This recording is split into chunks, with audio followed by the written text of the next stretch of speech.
একজন আলিমের ইলম শিকার ধরন এটা না যে সে অনেকগুলো জিনিস মুখস্থ করবে, বরং একজন আলিম হওয়ার পরে এটা তার মাসউলিয়াত, এটা তার দায়িত্ব দাঁড়িয়ে যায়। ওই জায়গার মধ্যে যত বেশি বাতিল দেখা দিবে, যা কিছু দেখা দিবে না কেন, প্রত্যেকটার মোকাবেলা সে দাঁড়াবে। এটা আল্লাহ পাকের পক্ষ থেকে তার উপর অর্পিত দায়িত্ব। ইমাম আবু হানিফা রাহমাতুল্লাহ আলাইহির সময় দাহরিয়া মতবাদের, নাস্তিক্যবাদের ব্যাপক প্রভাব ছিল। সেই সময় তিনি সেগুলোর বিরুদ্ধে যুক্তি তর্ক উপস্থাপন করেছেন। ইমাম আহমদ ইবনে হাম্বল রাহিমাহুল্লাহ হলকে কোরআনের মাসালায় বাতিল পণ্ডিতদের সাথে তর্ক বিতর্ক করেছেন। মুজাদ্দিদ আল-ফিসানি রাহমাতুল্লাহ আলাইহি উপমহাদেশের মধ্যে আকবরের যে দ্বীন ইলাহি, সেই দ্বীন ইলাহির বিপক্ষে কাজ করে গেছেন। বদিউজ্জামান সাইদ নুরসি রাহমাতুল্লাহ আলাইহি তুরস্কের মধ্যে সাংস্কৃতিক যে আগ্রাসন হয়েছিল, মানুষের মধ্যে থেকে যে দ্বীনি চিন্তা চেতনা বিলোপ হয়ে গেছিল, সেটাকে ফিরিয়ে আনার জন্য তিনি তার সর্বাত্মক প্রচেষ্টা করেছিলেন। যে সময়ের মধ্যে আরবি ভাষায় শিক্ষা দেওয়া পর্যন্ত নিষিদ্ধ হয়ে গেছিল, সেই সময় তিনি এমন এক পদ্ধতি আবিষ্কার করেছিলেন, ইশারা ইঙ্গিতে নাহু, সরফ বা আরবি যতগুলো তালিমাত আছে এগুলোকে শিক্ষা দেওয়া। আব্দুর রহমান ইবনে সফর আল হাওয়ালি আরবের মধ্যে পাশ্চাত্য আগ্রাসন, বুদ্ধিবৃত্তিক আগ্রাসনের জায়গায় সবচেয়ে বেশি কাজ করেছেন বর্তমান সময়ের মধ্যে। তিনি হাজার হাজার পৃষ্ঠা রচনা করেছেন। আল মুসলিমুন ওয়াল হাদারাতুল গরবিয়া, মুসলমান এবং পাশ্চাত্য সভ্যতা কিতাব, প্রায় 3000 পৃষ্ঠার। এই বই রচনা করার পরপরই তাকে গ্রেফতার করা হয়। আবুল হাসান আলী নদভী রহমতুল্লাহ আলাইহিকে দেখতে পাই পাশ্চাত্য আগ্রাসনের বিপক্ষে কিতাব লিখেছেন এবং সারা দুনিয়ায় তিনি তার বক্তব্যকে ছড়িয়েছেন। মাওলানা মুহাম্মদ আলী মুঙ্গেরি রহমতুল্লাহ আলাইহি যখন মিশনারি প্রজেক্টগুলো শুরু হয়েছিল, সেই সময়ের মধ্যে তিনি তাদের সাথে লম্বা লম্বা বিতর্ক করেছেন। যে মিশনারি প্রজেক্ট তারা উপমহাদেশে চালাচ্ছিল, সেগুলোকে তিনি সেখানে বন্ধ করে দিয়েছেন।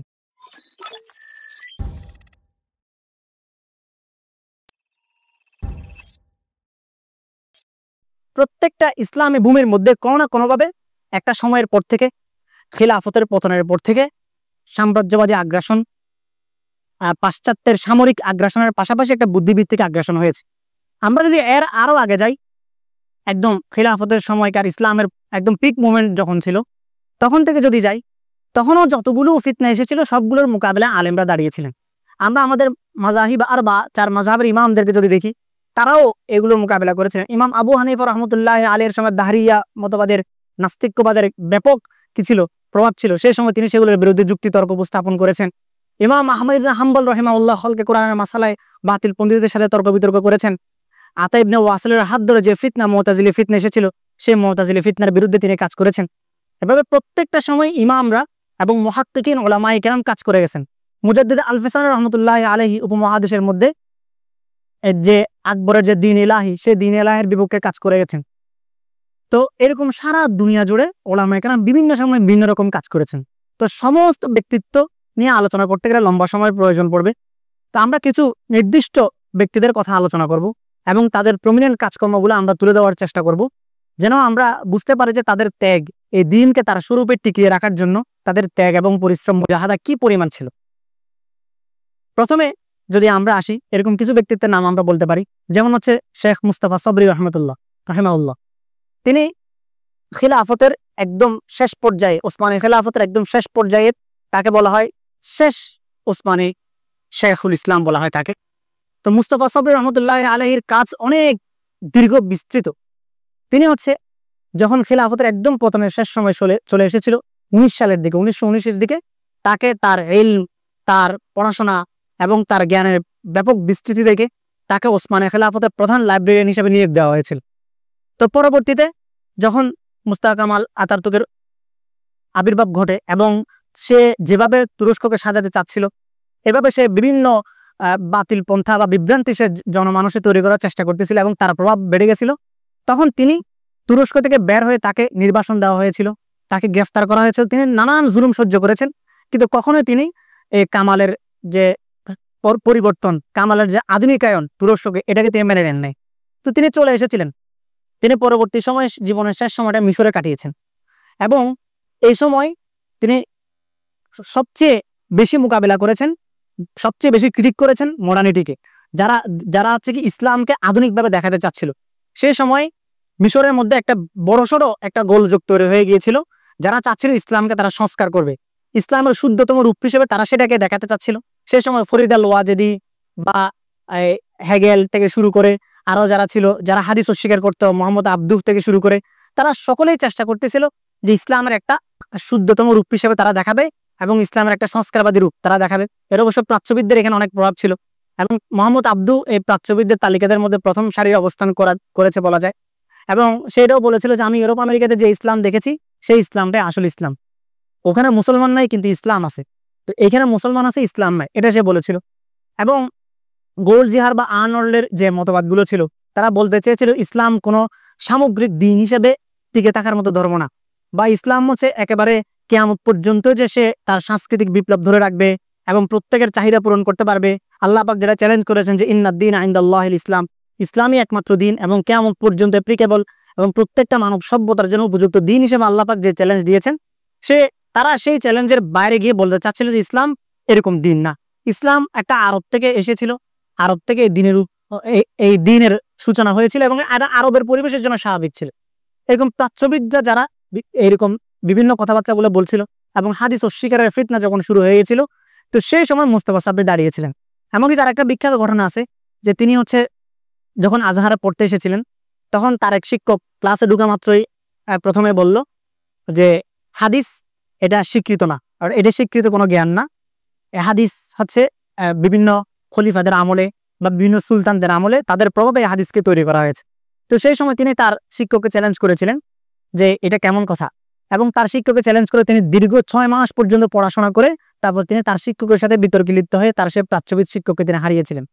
তো এই ধরনের কাজকর্ম তিনি করে গেছিলেন এবং এই সব বিষয়গুলোকে সামনে রেখে বা আধুনিকায়ন যেভাবে হচ্ছিল, সেকুলারিজম যেভাবে বেড়ে যাচ্ছিল, যেভাবে ফিতনাগুলো সমাজের মধ্যে ছড়িয়ে যাচ্ছিল, এগুলোর মোকাবেলা করার জন্য তিনি 4 খণ্ডের বিশাল এক কিতাব রচনা করেছিলেন। সেখানে তিনি লিখেছিলেন মাওকিফুল আকলি ওয়াল ইলমি ওয়াল আলিম মির রাব্বিল আলামিন ওয়া ইবাদিহিল মুরসালিন। এই বিশাল এক কিতাব তিনি রচনা করেছিলেন 4 খণ্ডের। এই 4 খণ্ডের কিতাবের মধ্যে তিনি সেকুলারিজমকে খণ্ডন করেছেন, মডার্নিটিকে ক্রিটিক করেছেন এবং ইলমের যে বাস্তবতা, সেই বাস্তবতাটাকে তিনি সেই কিতাবের মধ্যে তুলে ধরেছেন এবং তিনি বুঝাতে চেয়েছিলেন যে বর্তমান সময়ে জ্ঞানের একটা ব্যাপকতা দেখা যায়। সবাই বলতে চায় যে জ্ঞানের কথা কোরআনের মধ্যে বলা হচ্ছে, যে জ্ঞানের কথা হাদিসের মধ্যে বলা হচ্ছে, এই জ্ঞান কোনো নির্দিষ্ট বা কোরআন সুন্নাহ ভিত্তিক জ্ঞান না। এই জ্ঞান যে জ্ঞানই অর্জন করুক না কেন সে এই জ্ঞানের ফজিলত পাবে। অর্থাৎ এই ধরনের একটা কথাবার্তা এখনো পর্যন্ত আমাদের মধ্যে ছড়ায়। এরকম আরো অনেক কথাবার্তা ছড়ানো হয়। যেমন আমি একটা পার্শ্ব এক্সাম্পল দিতে পারি, একটা উদাহরণ। যেমন বলা হয় যে লা ইউকাল্লিফুল্লাহু নাফসান ইল্লা উসআহা, আল্লাহ তাআলা বলেছেন যে আল্লাহ তাআলা কারো উপরে সাধ্যের বাইরে কোনো কিছু চাপিয়ে দেন না। বা এরকম আরো অন্য আয়াতের মধ্যে আল্লাহ তাআলা বলেছেন লা নুকাল্লিফু নাফসান, আমি কারো উপরে কোনো কিছু তার সাধ্যের বাইরে চাপিয়ে দেই না। এখন এটাকে ব্যাখ্যা করা হয় এভাবে যে যখন দেখা যায় কেউ কোনো কাজ করতে চাচ্ছে এবং কেউ কোনো ধরেন কাউকে কোনো আমল করার জন্য বলা হচ্ছে বা দিনে কোনো চাহিদা পূরণ করার জন্য, দিনের কোনো তাকাজা পূরণ করার জন্য তাকে কোনো কিছু বলা হচ্ছে, তো সে সেটা চাইলে চেষ্টা করলে সে সেটা সম্পূর্ণ করতে পারে এবং এই দায়িত্ব সে নিতে পারে। কিন্তু সেই দায়িত্ব থেকে বাঁচার জন্য বা ওই দায়িত্বের প্রতি তার অবহেলা বশত সে বলে যে আল্লাহ পাক সাধ্যের বাইরে কোনো কিছু চাপাই দেন না। ঠিক আছে, কিন্তু আল্লাহ পাকের এই বয়ানের এই বক্তব্যের মূল উদ্দেশ্য হচ্ছে এটা যে আল্লাহ পাক বুঝাতে চাচ্ছেন আল্লাহ পাক তোমাদেরকে যতগুলো আহকাম দিয়েছেন, তোমাদের জন্য যতগুলো শরঈ বিধানাবলী তোমাদেরকে দিয়েছেন, এইগুলো তোমাদের সাধ্যের বাইরে না। আমি তোমাদেরকে সাধ্যের বাইরে কোনো চাপিয়ে দিই না। অর্থ হলো তোমাদের প্রতি যে দায়িত্ব, তোমাদের প্রতি দিনের প্রতি, দুনিয়ার প্রতি, মানুষের প্রতি যে দায়িত্ব তোমাদেরকে অর্পণ করা হয়েছে, এই দায়িত্ব তোমাদের সাধ্যের বাইরে না। কিন্তু মানুষ সেই দায়িত্ব থেকে বাঁচার জন্য, সেই দায়িত্ব থেকে পালিয়ে যাওয়ার জন্য বলে যে আল্লাহ পাক সাধ্যের বাইরে কোনো কিছু চাপিয়ে দেন না। কিন্তু অন্যদিকে তাকে যদি কোনো এমন দিন বহির্ভূত কোনো কাজ করতে হয়, যেমন কাউকে যদি জিনা করতে হয় বা কাউকে যদি সুদ খেতে হয়, কাউকে যদি ঘুষ খেতে হয়, তাকে এটার জন্য অনেক গলি গুপছি খুঁজে বেড়াতে হয়, অনেক চালাকির পরিচয় দিতে হয়, চাতুর্যতা দেখাতে হয়। সে বহু কষ্ট করে সে ওই কাজটা করার জন্য, দিন বিরোধী কাজটা করার জন্য সুযোগটাকে সে বেছে নেয়। অথচ ওইটা তার জন্য সাধ্যতীত, ওইটার মধ্যে তার কষ্ট বেশি, কিন্তু সে ওইটা করার জন্য দুনিয়ার সমস্ত চেষ্টা করতে পারে। কিন্তু যে দিনে দায়িত্বটা, যে দিনে তাকাজাটা সে সহজে পূরণ করতে পারে, সেই তাকাজার বেলায় সে বলে যে লা নুকাল্লিফু নাফসান ইল্লা উসআহা, আল্লাহ তাআলা তো সাধ্যের বাইরে কোনো কিছু চাপাই দেন নাই। তো এই উদাহরণটা কেন আনলাম, যে ইলমের একটা ব্যাপকতা সবাই দেখাতে চাইতো যে জ্ঞান হচ্ছে ওই জিনিস যেটা সরাসরি কি করা যায়, প্রত্যেকে গ্রহণ করতে পারে, সেটা যে জ্ঞানই হোক না কেন। সেকুলারদের একটা মূল বক্তব্য এটা যে জ্ঞানের কোনো সীমাবদ্ধতা নাই, জ্ঞান কোনো শুধুমাত্র কোরআন হাদিস চর্চা করতে হবে এরকম না। কিন্তু কোরআন এবং হাদিসের মধ্যে যে ইলমের কথা বলা হয়েছে, সে ইলমের একটা ব্যাখ্যা এবং সে ইলমের সপক্ষে দলিল প্রমাণ উপস্থাপন করেছেন মুস্তাফা সাব্বির রহমতুল্লাহ আলাইহি তার এই কিতাবের মধ্যে। তিনি বলেছেন ওহির যে জ্ঞান আর সাধারণ জ্ঞানের মধ্যে পার্থক্য আছে। অন্য যে জ্ঞান, সেই জ্ঞান হলো আমাদের হিস্সের অন্তর্ভুক্ত, আমাদের অনুধাবন শক্তির অন্তর্ভুক্ত, আমাদের পঞ্চ ইন্দ্রিয়ের অন্তর্ভুক্ত। কিন্তু যে ইলমে ওহী আল্লাহ তাআলা নাজিল করেছেন, সেই ইলমে ওহী হচ্ছে ওহী হচ্ছে সেই জ্ঞান যে জ্ঞান আমাদের পঞ্চেন্দ্রিয়ের বাইরে। সুতরাং পঞ্চেন্দ্রিয়ের ভিতরের জ্ঞানকে দিয়ে যদি কেউ পঞ্চেন্দ্রিয়ের বাইরের জ্ঞানকে কি করতে চায়, একীভূত করতে চায় এবং নিজের বুঝকে এবং নিজের তত্ত্বকে সমাজের মধ্যে ছড়িয়ে দেওয়ার জন্য এই ইলমে ওহীকে খাটো করার জন্য চেষ্টা করে, এটা তার বিভ্রান্তি এবং সেটা সে সমাজের মধ্যে উদ্দেশ্য প্রণোদিতভাবে ছড়ানোর চেষ্টা করতেছে। তো তিনি সেই সময় এই কিতাব লিখে বলিষ্ঠ ভূমিকা পালন করেছেন, যেখানে তিনি মডার্নিটিকে ব্যাপকভাবে ক্রিটিক করছেন এবং এই কামালিজমের বিরুদ্ধে, কামালিজমের বা কামালের যে সংস্কার, এবং সে যেটা করতে চাচ্ছিল যে তুরস্কের মধ্যে আরবি ভাষাকে পরিবর্তন করে ফেলা, আরবি ভাষায় আজান দেওয়া যাবে না, এই ধরনের যতগুলো মুসলমানদের দিনে যে দিকগুলো ছিল, দিনে যে আহকামাত গুলো ছিল, এগুলোকে পরিবর্তন করার চেষ্টা করতেছিল। সেই সময় মুস্তাফা সাবরি এই ধরনের কিতাবগুলো লিখে রেখে দাঁড়িয়েছিলেন। তিনি আরো লিখেছিলেন যে কৌলি ফিল মারআ নামে একটা কিতাব লিখেছিলেন, যেখানে তিনি হিজাবের মাসালা নিয়ে আলোচনা করেছেন। যখন নারী স্বাধীনতা বলে মিশরের মধ্যে কাসিম আমিনের মতো লোকেরা কি করতেছিল, যে হিজাব ছাড়ার 100 বছর পূর্তি পালন করতেছিল, সেই সময়ের মধ্যে এই তিনি কৌলি ফিল মারআ নামে হিজাবের মাসালার উপরে কিতাব লিখেছেন। এবং যখন জন্ম নিয়ন্ত্রণকে সরাসরিভাবে বৈধতা দেওয়ার চেষ্টা চলতেছিল প্রাচ্যবিদদের মাধ্যমে, তখন তিনি মাসালাতু তাহদিদিন নাসল নামে কিতাব লিখেছেন। এবং যে সময়ের মধ্যে এই কোরআনকে অনুবাদ করা বা কোরআনের ব্যাপারে কামাল যেটা চাচ্ছিল যে আরবি ভাষায় তিলাওয়াত করা হবে না, আরবি ভাষায় আজান দেওয়া হবে না, সেই সময় তিনি মাসআলাতু তারজামাতুল কোরআন নামে কিতাব লিখেছেন। এবং তিনি খিলাফতের পক্ষে সবচেয়ে বড় ভোকাল ছিলেন। এবং আরেকটা বিষয় হলো কনসার্ন, বর্তমান সময়ের আলোচনাটা অন্যদিকে আরেকটু নিয়ে যাচ্ছি। বর্তমান সময়ে সবচেয়ে বড় কনসার্ন হচ্ছে এখনকার সময়ে আজকে প্রাচ্যবিদদের দাগ থেকে, প্রাচ্যবিদদের আক্রমণ থেকে এই বুদ্ধিবৃত্তিক যে আগ্রাসন পাশ্চাত্য সমাজ ইসলামকে অধ্যয়ন করার মাধ্যমে শুরু করেছিল, সে দাগ থেকে আজকাল অনেক ওলামায়ে কেরামও বাঁচতে পারে নাই। আমরা ইকবালকে কোট করে, ঠিক আছে, শুরুতে আমি একটা ইকবালের কবিতা দিয়ে শুরু করছি, ঠিক আছে, কিন্তু ইকবালও নিজে প্রাচ্যবিদদের আক্রমণ থেকে বাঁচতে পারে নাই। তিনি আর্নল্ডের কিতাব অনুবাদ করেছিলেন এবং সেই কিতাবকে তিনি অনেক ছড়িয়েছেন, অথচ আর্নল্ড ছিল পুরোপুরি প্রাচ্যবিদ।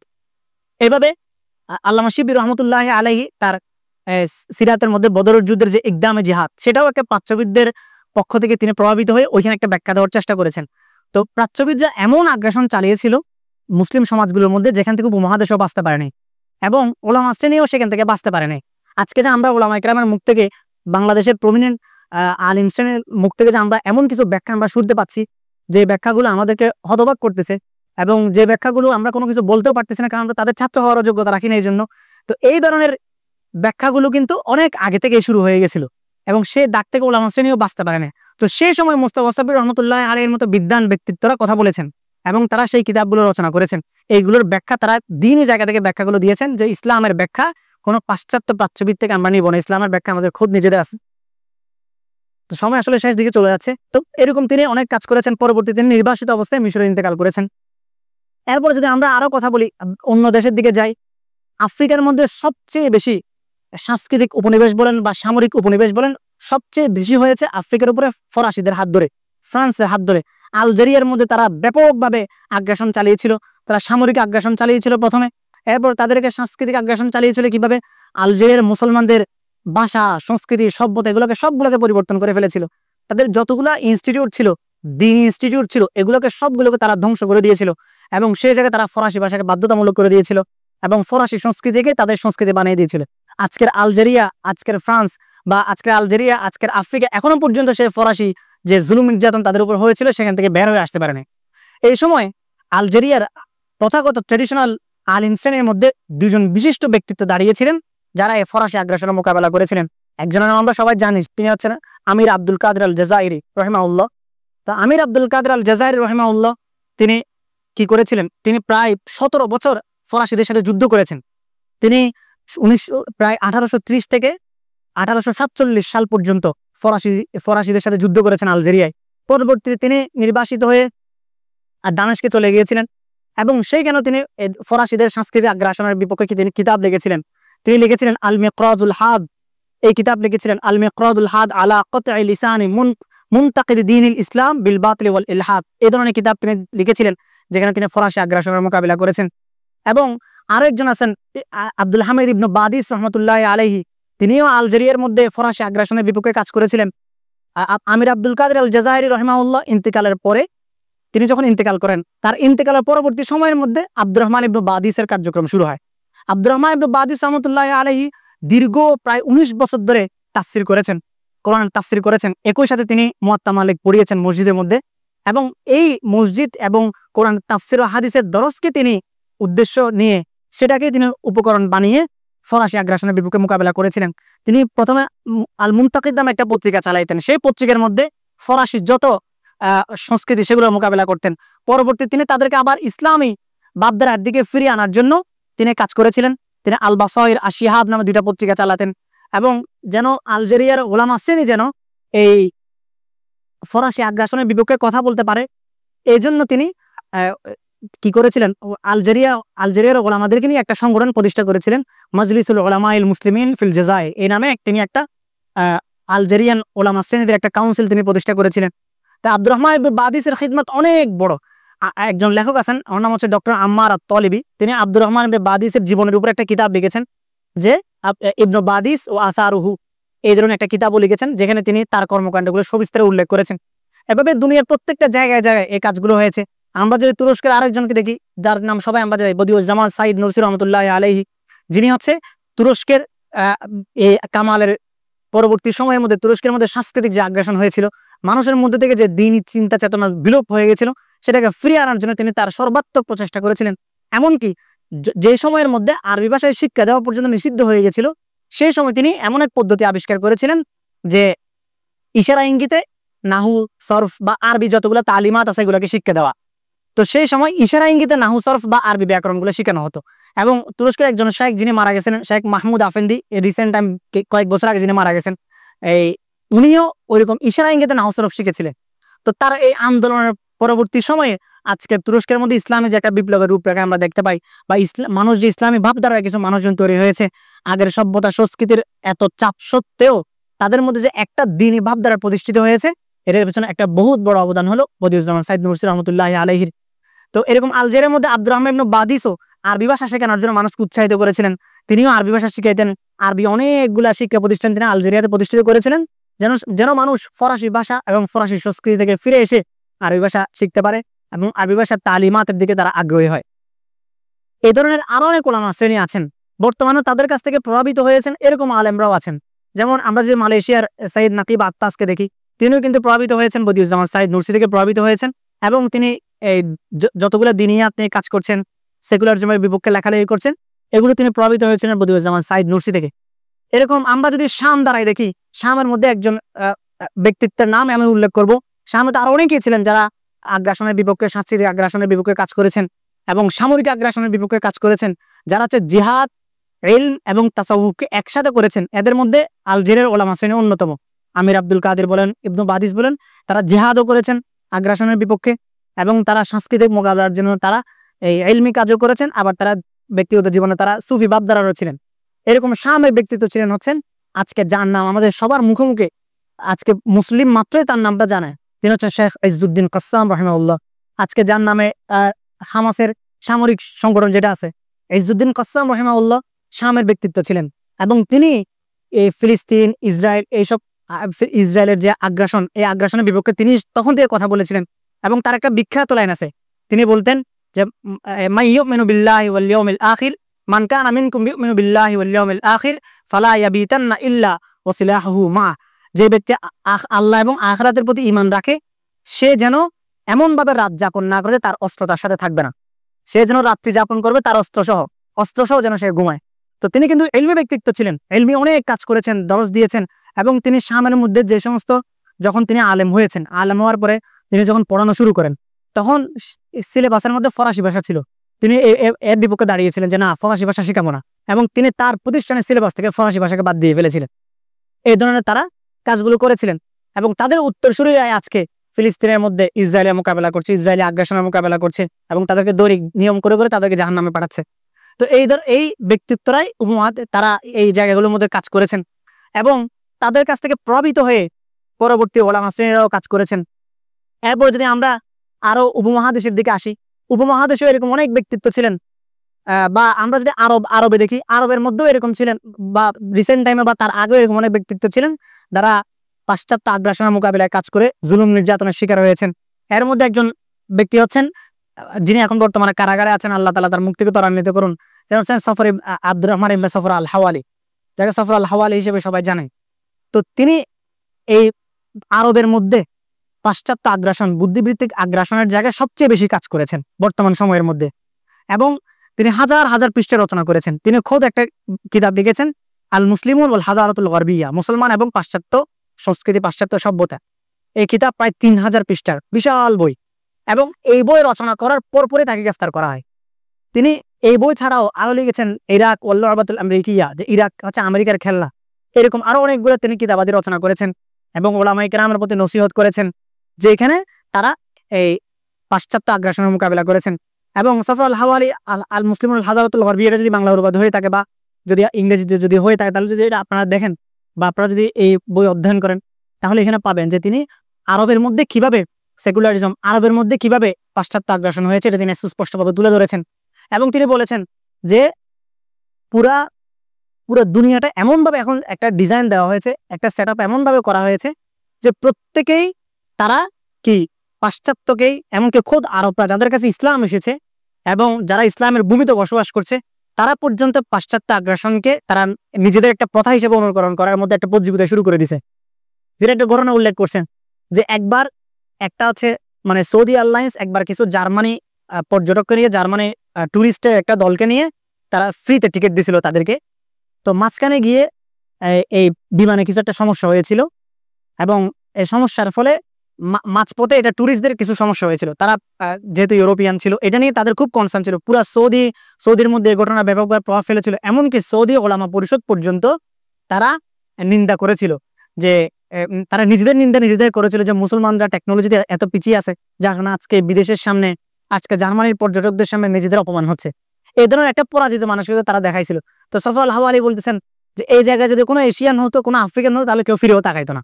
কিন্তু উল্টা দিকে আজকে মুসলমানরা কিভাবে নির্যাতিত হচ্ছে ফিলিস্তিনের মধ্যে, মুসলমানরা কিভাবে নির্যাতিত হচ্ছে পশ্চিম তীরের মধ্যে, গাজার মধ্যে, এই নিয়ে কারো কোনো মাথা ব্যথা নেই। এমনকি তিনি অনেক আলেম ব্যক্তিত্বের নাম উল্লেখ করেছেন যারা খোদ ইসরায়েলকে তারা কি করে এসেছিল, মানে ইসরায়েলকে তাদের একটা আত্মরক্ষামূলক সংঘাত এরকম তারা নিজেরাই সার্টিফিকেট দিয়ে এসেছিল।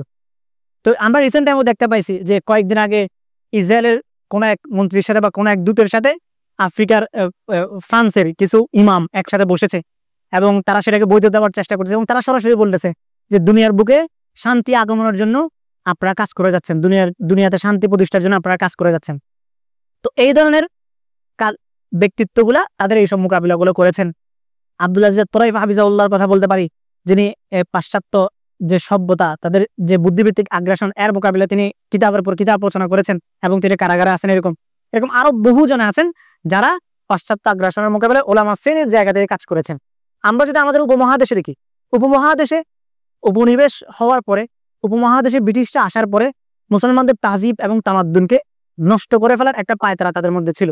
এবং উপমহাদেশে আল্লাহ পাক যদি দারুল উলুম দেওবন্দের একটা ভূমিকা না থাকতো, আল্লাহ পাক যদি দেওবন্দের ওলামা শ্রেণীকে এই আগ্রাসনের মোকাবেলা দাঁড় করিয়ে না দিতেন, তাহলে আজকের উপমহাদেশে ইসলামী যে কৃষ্টি কালচার সভ্যতা এখনো পর্যন্ত বহাল আছে এবং আমরা এখনো পর্যন্ত যে ইসলামের নামে প্রত্যেকটা একদম প্রান্তিক জনসাধারণের পর্যন্ত ইসলামের নামে তাদের মধ্যে অনুভূতি জেগে ওঠে এবং তাদের চেতনা জাগ্রত হয়, এর পিছনে ওলামায়ে দেওবন্দের ব্যাপক ভূমিকা আছে।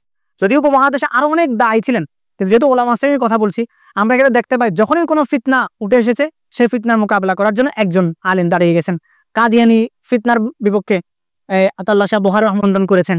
এমনকি আনোয়ার শাহ কাশ্মীরি রহমতুল্লাহ আলাইহি যখন দারুল উলুম দেওবন্দ থেকে তিনি বিদায় নিয়ে বা সেখান থেকে চলে গিয়ে তিনি ডাবেলে গিয়ে মাদ্রাসা প্রতিষ্ঠা করেছিলেন এবং সেখানে তিনি মৃত্যু পর্যন্ত রদ্দে কাদিনিয়ত নামে একটা সমাবেশ করতেন প্রতি বছর।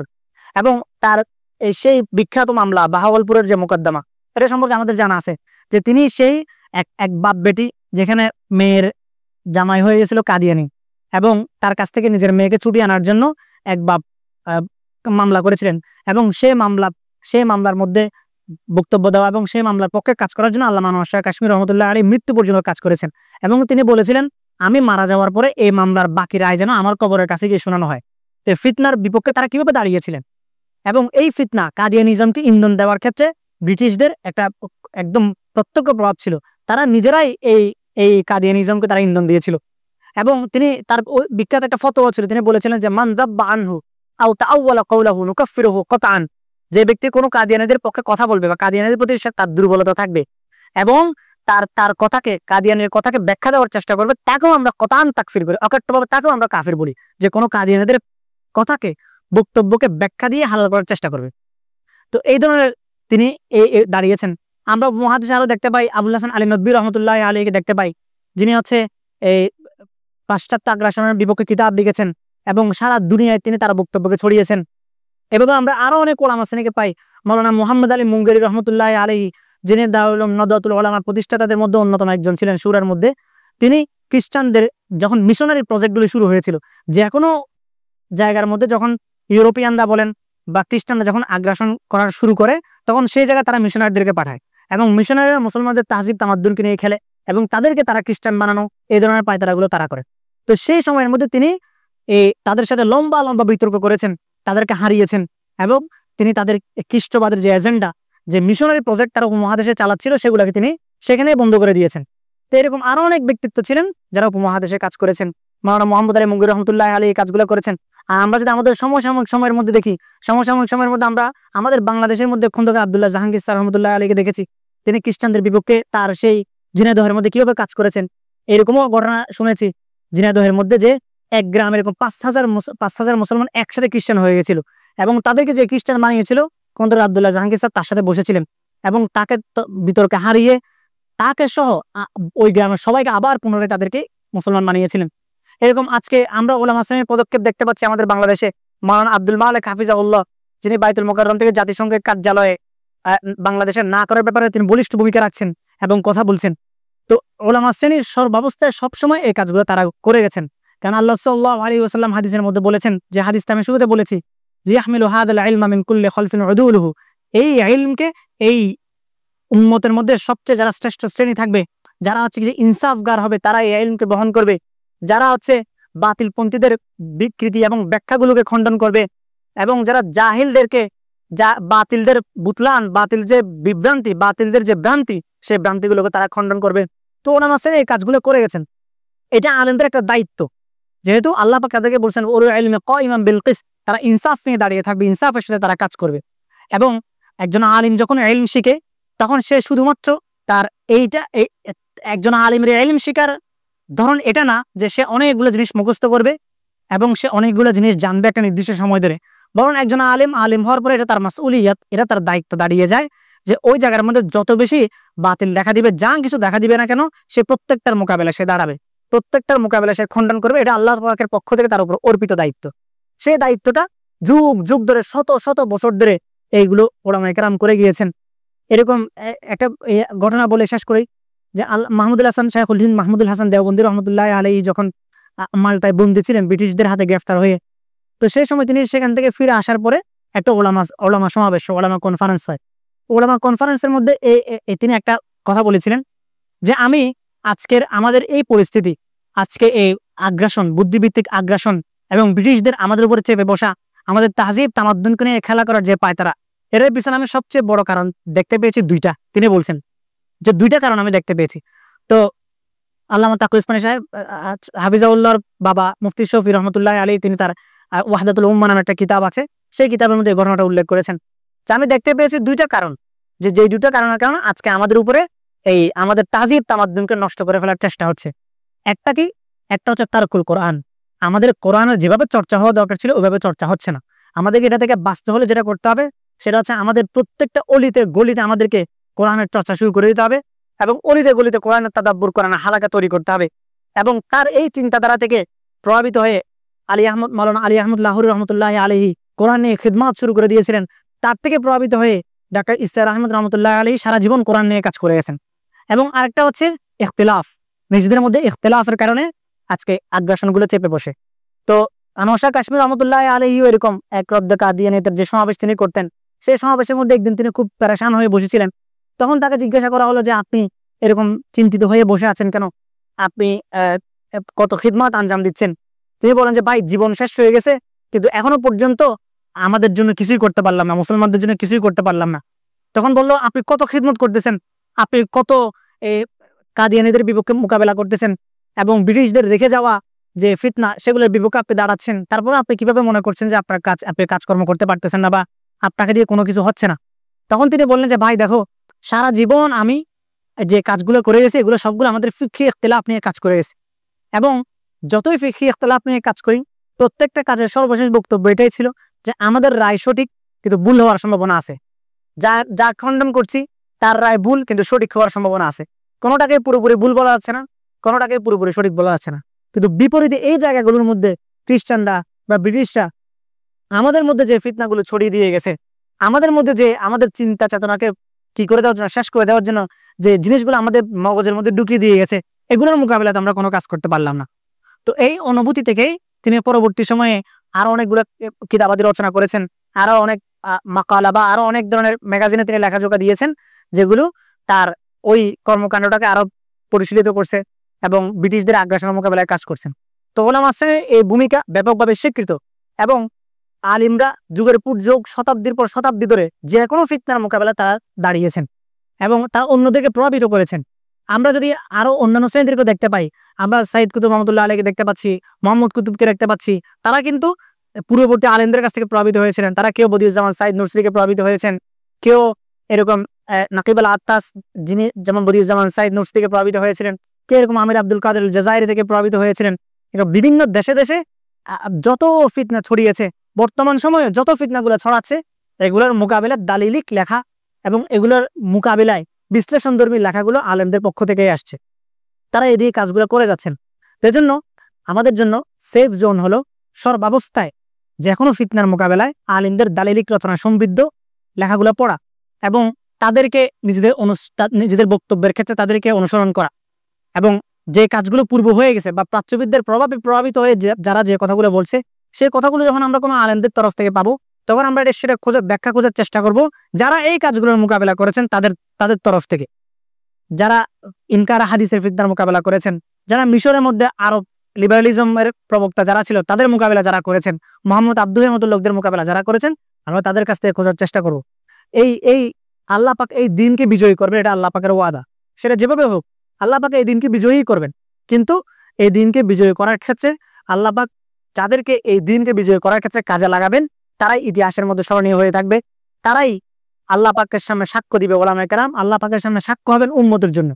এজন্যই আমাদের সেই জায়গা থেকে যে সভ্যতার সংঘাত আজকে আমাদের এখানে চলছে, আজকে আমাদের উপমহাদেশ বা আমাদের বাংলা ভূখণ্ডের মধ্যে যেভাবে ফিতনাগুলো ধেয়ে আসছে, এই ফিতনাগুলোর মোকাবেলায় আমাদেরকে সর্বাবস্থায় আমাদের নিজেদের ফিতরত এবং নিজেদের জমিরকে আমাদেরকে ঠিক রাখতে হবে এবং কোনো অবস্থাতে কোনো ব্যাখ্যা দিয়ে বা কোনো প্রাচ্যবাদী ব্যাখ্যা দিয়ে যেন আমাদের মনস্তত্ব সেই দিকে ধাবিত না হয়, সেই চেষ্টা আমাদেরকে করতে হবে।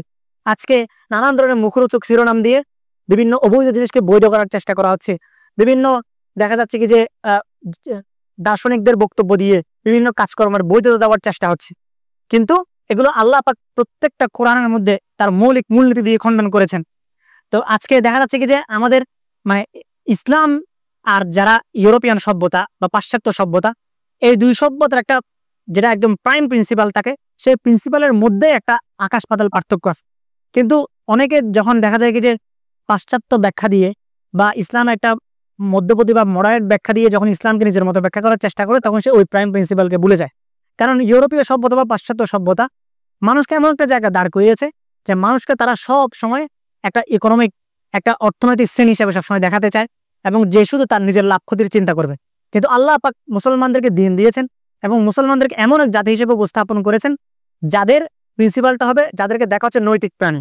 তারা সবসময় নিজের চেয়ে তার সমাজের প্রতি দায়িত্বশীল আচরণ করবে, তার নিজের মানুষের প্রতি দায়িত্বশীল আচরণ করবে এবং নিজের জাতির প্রতি, নিজের দিনের প্রতি দায়িত্বশীল আচরণ করবে, যতটা না সে তার নিজের স্বার্থবাদী চিন্তা করবে তার চেয়ে বেশি। তো এই কারণে ফিতনাগুলো ছড়াচ্ছে। যারা ব্যাখ্যাগুলো দেয় তারা সবসময় সে পাশ্চাত্য আগ্রাসন বা পাশ্চাত্য সভ্যতার যে ব্যাখ্যা, সেই ব্যাখ্যাটাকে গ্রহণ করে এদিকে আদায়। তো আল্লাহ পাক আমাদেরকে যেন সে ফিতনা থেকে হেফাজত করে এবং ওলামায়ে কেরামের ব্যাখ্যা থেকে যেন আমাদেরকে উপকৃত হওয়ার তৌফিক আমাদেরকে দান করেন এবং মৌলিক জায়গা থেকে ইলমকে শিখার মতো তৌফিক আমাদেরকে দান করেন। কারণ ইলমে একটা বড়সড় ঘাটতি হলো মানুষ যখন কোনো কিছু শিখে তখন যখন সেটা আমাদের কনসিস্টেন্সি থাকে না, যখন সেটা একটা প্রথাগত পদ্ধতিতে শিখে না, তখন যেটা হয় তার মধ্যে সহজে আরেক জায়গায় সুইচ করার মানসিকতা তৈরি হয়। যদিও সবই ইলম, কেউ বলতে পারে যে কেউ যখন নিজে নিজে কোনো কিছু শিখতে পারে তাহলে তার একটা প্রথাগত প্রক্রিয়া অবলম্বন করার কি দরকার। কিন্তু প্রথাগত প্রক্রিয়া অবলম্বন করার মধ্যে কি হয়, তার মধ্যে একটা ইস্তেকামত তৈরি হয় এবং তার মধ্যে একটা মার্কাজিয়ত পয়দা হয়, যেটাকে কেন্দ্রীয়তা বলা যায়, সেই মার্কাজিয়ত তার মধ্যে তৈরি হয়। কিন্তু যখন এই প্রথাগত শ্রেণীকে বাদ দিয়ে বা প্রথাগত প্রক্রিয়া অবলম্বন করে না, তখন সেটাকে বলে আল ইলমুল ফাওদাবিয়্যা, যেটার মধ্যে সহজে ট্রান্সফার হয়ে যাওয়ার একটা মানসিকতা থাকে। যখনই কোনো চমৎকৃত কোনো কিছু দেখে, যখনই কোনো চমৎকার কোনো ব্যাখ্যা দেখে, তখন তার নিজের দিনের ব্যাপারে, তার নিজের ব্যাখ্যার ব্যাপারে তার মধ্যে সন্দেহ তৈরি হয়ে যায়। তো এই জন্যই আল ইলমুল মারকাজিয়্যা এবং আল ইলমুল ফাওদাবিয়্যা এই দুটোর মধ্যে পার্থক্য করার মতো জ্ঞান এবং এই দুইটার মধ্যে পার্থক্য করে বাতিলকে খণ্ডন করা, ফিতনার মোকাবিলায় দাঁড়ানো এবং এই যে বুদ্ধিবৃত্তিক আগ্রাসন সেটার মোকাবিলায় দাঁড়ানোর জন্য যে যোগ্যতা প্রয়োজন, সেই যোগ্যতা এই প্রথাগত শ্রেণী থেকে আসবে। আল্লাহ পাক আমাদেরকে তাদেরকে অনুসরণ করা এবং তাদের রচনা বইগুলো থেকে উপকৃত হওয়া এবং ওলামা শ্রেণীর অনুভূত থেকে এই বুদ্ধিবৃত্তিক আগ্রাসন মোকাবিলায় কাজ করার তৌফিক আমাদেরকে দান করুন। ওয়া আখিরু দাওয়ানা আলহামদুলিল্লাহি রাব্বিল আলামিন। আসসালামু আলাইকুম ওয়া রাহমাতুল্লাহি ওয়া বারাকাতুহু।